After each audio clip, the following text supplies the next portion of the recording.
Nobel public school ಬಸವಕಲ್ಯಾಣ್ ಪ್ರಾಥಮಿಕ ಹಾಗೂ ಪ್ರೌಢಶಾಲೆ ಸರ್ಕಾರಿ ಅಲ್ಪಸಂಖ್ಯಾತ ಬಾಲಕಿಯರ ವಸತಿ ನಿಲಯ ನಾರಾಯಣಪುರ ರಸ್ತೆ ಬಸವಕಲ್ಯಾಣ್ 2025-26ನೇ ಸಾಲಿನ ಪ್ರವೇಶ ಪ್ರಾರಂಭವಾಗಿದೆ. ಹೊಸ ಪ್ರವೇಶಕ್ಕೆ ಉಚಿತ ಕಿಟ್ ನೀಡಲಾಗುತ್ತದೆ. ಹೆಚ್ಚಿನ ಮಾಹಿತಿಗಾಗಿ 9986791928.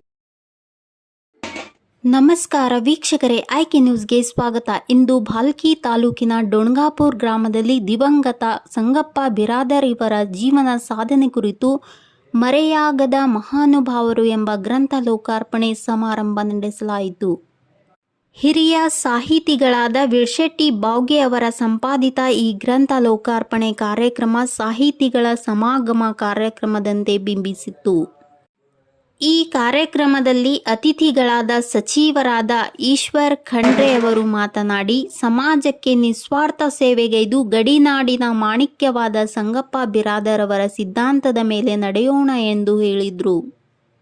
ದಿವ್ಯ ಸಾನ್ನಿಧ್ಯ ವಹಿಸಿದ ತಮ್ಲೂರಿನ ಶ್ರೀ ಶಿವಾನಂದ ಶಿವಾಚಾರ್ಯರು ಮಾತನಾಡಿ, ವಿವಿಧ ಕ್ಷೇತ್ರದಲ್ಲಿ ಸಮಾಜಕ್ಕೆ ಸೇವೆಗೈದು ಸಾವಿರಾರು ಅಭಿಮಾನಿಗಳ ಹೃದಯ ಗೆದ್ದ ನಿಜವಾದ ಮಹಾನುಭಾವರು ಸಂಗಪ್ಪ ಬಿರಾದರ್ ಅವರು. ಲಿಂಗೈಕ್ಯರಾದರೂ ಕೂಡ ಸಮಾಜದ ಹೃದಯದಲ್ಲಿ ಆದರ್ಶವಾಗಿದ್ದು ಬಹಳ ಅಪರೂಪವಾಗಿದೆ ಎಂದು ಹೇಳಿದರು. ಗ್ರಂಥ ಪರಿಚಯ ತಿಳಿಸಿದ ಬೀದರ್ ವಿಶ್ವವಿದ್ಯಾಲಯದ ಪ್ರಾಧ್ಯಾಪಕರಾದ ಡಾಕ್ಟರ್ ರಾಮಚಂದ್ರ ಗಣಾಪುರ್ ಅವರು ಮಾತನಾಡಿ, ಸಾಮಾನ್ಯ ವ್ಯಕ್ತಿಯಾಗಿ ಬೆಳೆದು ಸಾಹಿತಿಯಾಗಿ ಸಾವಿರಾರು ಜನರ ಕಣ್ಮಣಿಯಾಗಿ ಬೆಳೆದು ಜನರ ಮನಗೆದ್ದ ಸಂಗಪ್ಪ ಬಿರಾದರ್ ಅವರು ಸತ್ಯವಾಗಿಯೂ ದೇವರಾದರು ಎಂದು ಹೇಳಿದರು. ಈ ಕಾರ್ಯಕ್ರಮದಲ್ಲಿ ಅಧ್ಯಕ್ಷತೆ ವಹಿಸಿದ ಕನ್ನಡ ಸಾಹಿತ್ಯ ಪರಿಷತ್ತಿನ ಜಿಲ್ಲಾ ಮಾಜಿ ಅಧ್ಯಕ್ಷರಾದ ಸಿದ್ದರಾಮಪ್ಪ ಮಾಸಿಮಾಡೆ ಅವರು ಮಾತನಾಡಿ, ಕನ್ನಡ ಮಣ್ಣಲ್ಲಿ ಬೆಳೆದು ಬಸವಾದಿ ಶರಣರಾಗಿ ಕನ್ನಡ ಹೆಮ್ಮೆಯ ಪುತ್ರನಾಗಿ ಸಮಾಜ ಸೇವೆಯಲ್ಲಿ ದಿಗ್ಗಜರಾದ ಮಹಾನುಭಾವರು ಸಿಕ್ಕಿದ್ದು ನಮ್ಮ ಪುಣ್ಯ ಎಂದು ಹೇಳಿದರು. ಈ ಸಭೆಯಲ್ಲಿ ಸಂಗಪ್ಪ ಬಿರಾದರ್ ಅವರ ಕುರಿತು ಯುವ ಲೇಖಕಿ ನಾಹಿದಾ ಬೇಗಂ ಅವರು ಕವನ ಬರೆದು ಹಾಡಿದ್ರು ಹಾಗೂ ಈ ಗ್ರಂಥದ ಲೇಖಕರಿಗೆ ಸನ್ಮಾನಿಸಿ ಗೌರವಿಸಲಾಯಿತು. ಈ ಸಭೆಯಲ್ಲಿ ನಾಗಭೂಷಣ್ ಮಾಮ್ಡಿ, ಶಿವರಾಜ್ ಪಾಟೀಲ್, ರಾಜಶೇಖರ್ ಚಿದ್ರೆ, ಸೋಮನಾಥ್ ನುಚ್ಚ, ಸುಭಾಷ್ ಹುಲ್ಸೂರೆ, ಓಂಕಾರ ಬಲ್ಲೂರೆ, ಶ್ರೀಕಾಂತ್ ಬಿರಾದರ್, ಬಸವರಾಜ್ ಬಿರಾದರ್, ಶಿವರಾಜ್ ಬಿರಾದರ್ ಹಾಗೂ ಸಹಸ್ರಾರು ಜನರು ಭಾಗವಹಿಸಿದ್ರು.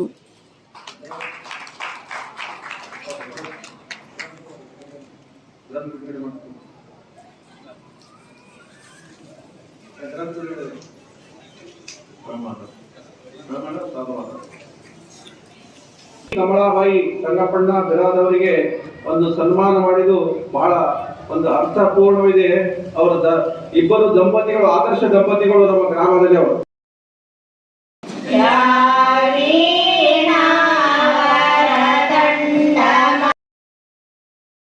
ಅರಣ್ಯ ಪರಿಸರ ಮತ್ತು ಜೀವಿಶಾಸ್ತ್ರ ಕರ್ನಾಟಕ ಸರ್ಕಾರ ಇವರು ಆಗಮಿಸಿರುತ್ತಾರೆ.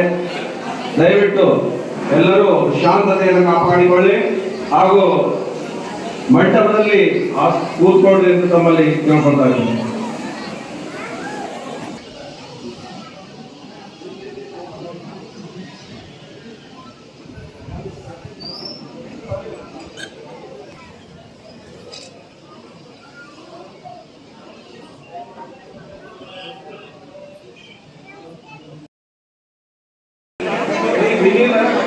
ಸಂಗಮ ಲೇಖಕರು ಶ್ರೀಮತಿ ಶೋಭನ್ ಅವರಿಗೆ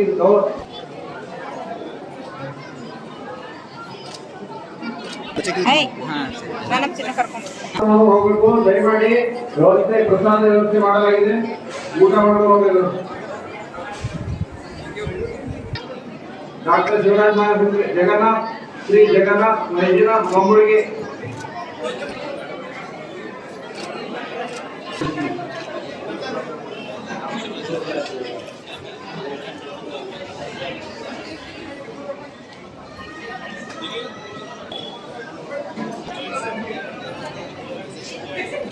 ಪೂಜೆಯಲ್ಲಿ ವಿಶೇಷ ಸಾಧನೆ ಮಾಡಿದ್ರೆ ಅವರಿಗೂ ಆಶೀರ್ವಾದ ಅಂತ. ಶ್ರೀ ಅತ್ಯುತ್ತಮ ಅಂಕಗಳನ್ನು ಪಡೆದಕ್ಕಾಗಿ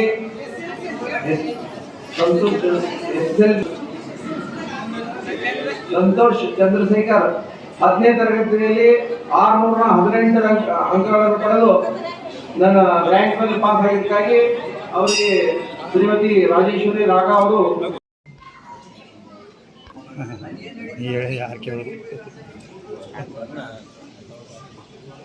ಎಲ್ಲರೂ ಜೋರಾದ ಚಪ್ಪಾಳೆಯನ್ನು ಸಲ್ಲಿಸುವ ಮೂಲಕ ಒಂದು ಗುರು ಶಿಷ್ಯರು ಹೇಗಿರಬೇಕು ರಾಜಕೀಯದಲ್ಲಿ ಅಂದ್ರೆ ಸಂಗಪ್ಪಣ್ಣ ಬಿರಾದರ್ ಹಾಗೂ ಖಂಡ್ರೆ ಲೋಕನಾಯಕ ಸನ್ಮಾನ್ಯ ಶ್ರೀ ಭೀಮಣ್ಣ ಖಂಡ್ರೆ ಅವರ ಕುಟುಂಬದ ಜೊತೆ ಹೇಗೆ ಅವರ ರಾಜಕೀಯ ಒಂದು ನಂಟನ್ನು ಇಟ್ಟುಕೊಂಡಿದ್ರು ಅವರಿಂದ ಕಡಿಬೇಕು. ಇಂದಿನ ಪ್ರಾತಃ ಸ್ಮರಣೀಯರಾಗಿದ್ದಂಥ ಶ್ರೀ ಸಂಗಪ್ಪ ಬಿರಾದರ್ ಅವರ ಬಗ್ಗೆ ಎಲ್ಲರಿಗೂ ನನಗಿಂತ ಹೆಚ್ಚು ತಿಳಿದಿರುವುದು ಇದೆ.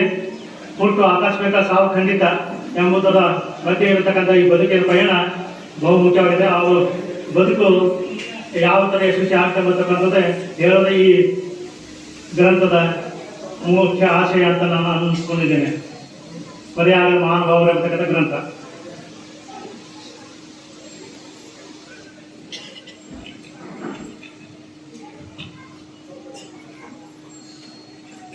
ಮರೆಯಾಗದ ಮಹಾನುಭಾವರು ಎಂಬತಕ್ಕಂಥ 222 ಪುಟಗಳು ಇರತಕ್ಕಂಥ ಗ್ರಂಥ ಆಗಿದೆ. ಇದರಲ್ಲಿ 50 ಪುಟ ಮೊದಲು, ಆನಂತರ 172 ಪುಟಗಳು ವಿಷಯಗಳು ಬಂದಿರತಕ್ಕಂಥದ್ದು. ಇದರಲ್ಲಿ 20 ಪುಟ ಡಿಜಿಟಲ್ ಫೋಟೋಗಳು ಅತ್ಯುತ್ತಮವಾಗಿ ರೂಪುಗೊಂಡಿವೆ. ಶುಭಾಶೀರ್ವಾದ ಸಂದೇಶ ಪೂಜ್ಯ ಶ್ರೀ ಶಿವಾಚಾರ್ಯ ತಮ್ಮೂರವರ ಗುರುವಾಣಿ, ಡಾಕ್ಟರ್ ಭೀಮಣ್ಣ ಖಂಡ್ರೆ ಅವರ ಶುಭಾಶಯ ನೋಡಿ ಹಾಗೂ ಜಿಲ್ಲಾ ಉಸ್ತುವಾರಿ ಸಚಿವರಾದಂಥ ಶ್ರೀ ಈಶ್ವರ ಖಂಡ್ರೆ ಅವರ ಚೆನ್ನೂಡಿ ಇದೆ. ಬೀದರ್ ವಿಶ್ವವಿದ್ಯಾಲಯ ಪ್ರಾಧ್ಯಾಪಕರಾದಂಥ ಡಾಕ್ಟರ್ ಗಣಪರ್ ಅವರ ಮುನ್ನುಡಿ ಇದೆ. ಅಲ್ಲದೆ ಸಂಪಾದಕರ ನನ್ನದಾಗಿದೆ.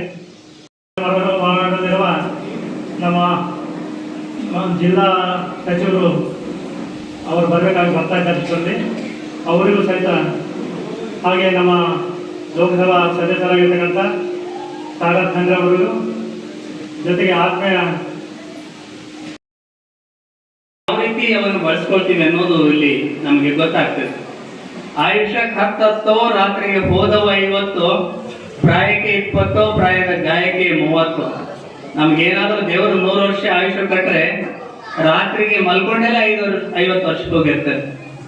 ಆಮೇಲೆ ಜನನ, ಬಾಲ್ಯ, ಯೌವನ, ಶಿಕ್ಷಣ ಅಲ್ಲಿ ಪ್ರಾಯಕ್ಕೆ 20, ನಂತರ ಪ್ರಾಯದ ಗಾಯಕ್ಕೆ 30. ಹೀಗೆ ದಿನಗಳು ಹೋಗ್ತಾನೆ ಇರ್ತವೆ. ಈ ಜೀವನ ಒಂದು ವರ ಮತ್ತು ಅವಿಸ್ಮರಣೀಯವಾದಂತ ಆಗರ. ಹೀಗಾಗಿ ಶ್ರೀ ಸಂಗಪ್ಪ ಬಿರಾದರ್ ಅವರು ತಮ್ಮ ಜೀವಮಾನವನ್ನ ಯಾವ ರೀತಿ ವರವನ್ನಾಗಿ ಮಾಡ್ಕೊಂಡಿದ್ರು. ಜನಸಂಪರ್ಕ ಹಾಗೂ ಸಾಮಾಜಿಕ ವ್ಯವಸ್ಥೆಯಲ್ಲಿ ಇಡಿಯಾಗಿ ಒಬ್ಬ ವ್ಯಕ್ತಿ ಈ ಊರನ್ನ, ಸುತ್ತಲಿನ ಸಮಾಜವನ್ನ ಯಾವ ರೀತಿಯಾಗಿ ಪರಿಭಾವಿಸ್ತಾರೆ, ಈ ಮಂಡಲ ಪಂಚಾಯತಿ ಪ್ರಧಾನರಾಗಿ, ಉಪಾಧ್ಯಕ್ಷರಾಗಿ, ಹೀಗೆ ಅವರು ಕಟ್ಟಿಕೊಡುವಂತ ರೀತಿ ಬಹಳ ಬಾವುಗೆನ ವೀರ್ ಶೆಟ್ಟಿ ಬಾವುಗೆ ಅವರು ಸುಂದರವಾಗಿರ್ತಕ್ಕಂತಹ ಒಂದು ರಚನೆಯನ್ನ ಮಾಡಿ ಇವತ್ತು ನಮ್ಮ ಎದುರಿಗೆ ಅರ್ಪಣೆಯನ್ನ ಮಾಡಿದ್ದಾರೆ. ಈ ಕಾರ್ಯಕ್ರಮದಲ್ಲಿ ಅನೇಕ ಗಣ್ಯ ವ್ಯಕ್ತಿಗಳನ್ನು ಕೂಡ ದಯಮಾಡಿಸಿದ್ದಾರೆ. ಎಲ್ಲರ ಹೆಸರುಗಳನ್ನ ತೋಳಕ್ಕಿಲ್ಲ, ಸಮಯದ ಅಭಾವದ.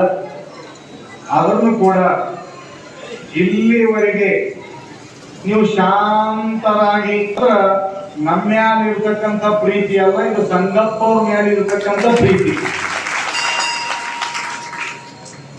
ಅಷ್ಟು ಸಣ್ಣವರಿರ್ಲಿ, ದೊಡ್ಡವರಿರ್ಲಿ, ಗುರುವರಿರ್ಲಿ, ಹಿರಿಯರಿರ್ಲಿ, ಎಲ್ಲರಿಗೆ ಅದೇ ಒಂದೇ ರೀತಿಯಾಗಿರ್ತಕ್ಕಂಥ ಪ್ರೀತಿಯನ್ನ ತೋರಿಸ್ತಕ್ಕಂಥ ಸಂಗಪ್ಪ ಅವರ ಸಹವಾಸ ನಮಗೂ ಕೂಡ ನಮ್ಮ ಜೀವನದಲ್ಲಿ ಕೆಲವು ಕ್ಷಣ ನಾವು ವ್ಯತೀತ ಮಾಡಿದ್ದೀವಿ. ಅದೇ ರೀತಿಯಾಗಿ ಹೇಳ್ತಾನೆ, ನಾವು ಯಾಕೆ ಹುಟ್ಟಿ ಬಂದೀವಿ ಅಂತಕ್ಕಂಥದ್ದು ಸ್ವಲ್ಪ ನಾವು ವಿಚಾರ ಮಾಡಬೇಕು. ಒಂದೇ ಒಂದು ಮಾತಿನಾಗ ಮುಗಿಸ್ಬಿಡ್ತೀವಿ. ನಾವು ಸಮಯ ಬಹಳಷ್ಟಾಗ್ಯದ. ನಾಕೆ ಯಾಕೆ ಹುಟ್ಟಿ ಬಂದೀವಿ, ನಾವು ಹುಟ್ಟು ಬಂದಕ್ಕೆ ಕಾರಣ, ಅದಕ್ಕೆ ಹೇಳ್ತಾನೆ, ನಾವು ಹುಟ್ಟಿ ಬರ್ಲಿಕ್ಕೆ ನಾವೇ ಕಾರಣ, ನಮ್ಮ ಕರ್ಮವೇ ಕಾರಣ. ನಾನು ಇದಕ್ಕೆ ಟೈಟಲ್ ಕಾಯಕ ಯೋಗಿ ಅಂತ ಕೊಟ್ಟಿದ್ದೀನಿ. ಸಾಮಾನ್ಯ ವ್ಯಕ್ತಿಯಾಗಿದ್ದ ಸಂಗಪ್ಪ ಬಿರಾದರ್ ನೀವು ಅಸಾಮಾನ್ಯರಾಗಿ ಬೆಳೆದವರು ನೀವು. ಧಾರ್ಮಿಕ ಚಿಂತನೆಯಲ್ಲಿ ವಿಶ್ವಮಾನವ ಎನಿಸಿಕೊಂಡಿರಿ ನೀವು.